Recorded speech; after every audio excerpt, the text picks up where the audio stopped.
चलिए अब आपको यह भी बता देते हैं, मीनाक्षी नटराजन मामले में कांग्रेस को राहत नहीं है फिलहाल। तो उमंग सिंघार ने चुनाव आयोग पर सवाल उठाए हैं गंभीर और कांग्रेस को सुप्रीम कोर्ट जाना पड़ा। उमंग सिंघार ने कहा, चुनाव आयोग चाहता तो कल ही फैसला हो सकता था।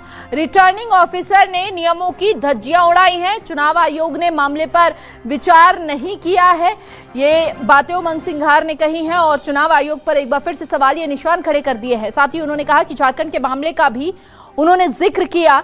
सुप्रीम कोर्ट ने कल का समय दिया है, बहरहाल कल के सुनवाई में तस्वीर जो है कई हद तक साफ हो सकती है। मीनाक्षी नटराजन के मामले में सुप्रीम कोर्ट से कांग्रेस को राहत नहीं मिल रही है। मेरे साथ इस वक्त नेता प्रतिपक्ष उमंग सिंघार है। सर, काफी उम्मीदें थी क्योंकि इलेक्शन कमीशन से तो आपको राहत मिली नहीं थी, आप सुप्रीम कोर्ट गए थे, लेकिन वहां भी आप लोगों की ये कह सकते हैं मुश्किलें और बढ़ गई। देखिए, मैं समझता हूं कि देश के अंदर आप जानते हैं कि न्याय व्यवस्था है कि एक संवैधानिक व्यवस्था है कि कोई भी अगर अन्याय होता तो आप कोर्ट में जाते हैं। उच्चतम न्यायालय ने कल का समय दिया, लेकिन मैं ये भी जानता हूं, आप भी जानते हैं कि देश के अंदर जब भी कोई ऐसी घटनाएं घटी है, कोई कारण रहे, तो देश में सुप्रीम कोर्ट रात रात चली है। तो आज क्यों कल पे जाना पड़ा सुप्रीम कोर्ट को? क्या चुनाव आयोग के बाद 2 दिन से दरवाजा खटखटा रहे? चुनाव आयोग के पास अधिकार है निर्णय लेने का। चुनाव आयोग गुमराह कर रहा है उच्चतम न्यायालय को, सुप्रीम कोर्ट कह रहे हैं कि हमारे को याचिका ही नहीं मिली इलेक्शन कमीशन को गुमराह कर रहे हैं। जब हमारे वकील तनका जी, संघवी जी, रणदीप जी, नेता हमारे वेणुगोपाल जी, जयराम रमेश जी जब 2 दिन से आवेदन निवेदन कर रहे हैं, पूरी अपनी तरफ से बात रख दी, तो उनको जानकारी नहीं।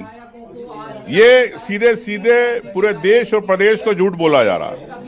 मैं समझता हूं कि अगर इसमें तत्काल उच्चतम न्यायालय ने इसमें संज्ञान नहीं लिया, इस चुनाव को नहीं रोका, तो देश के अंदर ना कोई विधायक बन पाएगा, ना कोई सांसद बन लेकिन पाएगा। तारीख आज है नाम वापसी की, तो आज आखिरी तारीख है, निर्विरोध चुन लिए जाएंगे जो जानकारियां। मैं तो ये कह रहा हूँ तो आपके पास तो चीजें हाथ से निकल चुकी है सब। मैं आपसे ये कहना चाहता हूँ, किसकी खुशी मनाना चाहती है भारतीय जनता पार्टी? किसका जन्मदिन मना रही है?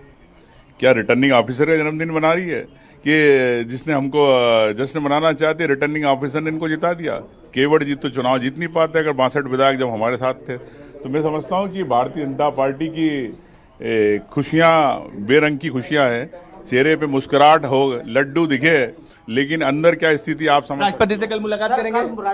बिल्कुल, माननीय राष्ट्रपति महोदय से हम लोग पूरे विधायकों ने निवेदन किया है और उनसे मुलाकात करेंगे। इस देश में कैसे लोकतंत्र बचे, और महोदया से हम निवेदन करेंगे कि आप इस पर हस्तक्षेप करें। ये थे हमारे साथ नेता प्रतिपक्ष उमंग सिंघार। साफ तौर पर कह रहे हैं कि कोर्ट को भी इलेक्शन कमीशन के वकील की तरफ से गुमराह किया गया। अब बात की जाए तो कल पर सबकी निगाहें टिकी रहेगी कि सुप्रीम कोर्ट कल जब सुनवाई करेगा तो इस मसले पर क्या कुछ फैसला देता। लेकिन फिलहाल की बात की जाए तो फिलहाल आज सुप्रीम कोर्ट से किसी तरीके की राहत कांग्रेस को नहीं मिली है, मीनाक्षी नटराजन को नहीं मिली है। कैमरामैन लवनीश सैनी के साथ शब्बीर अहमद, न्यूज़ 24 भोपाल।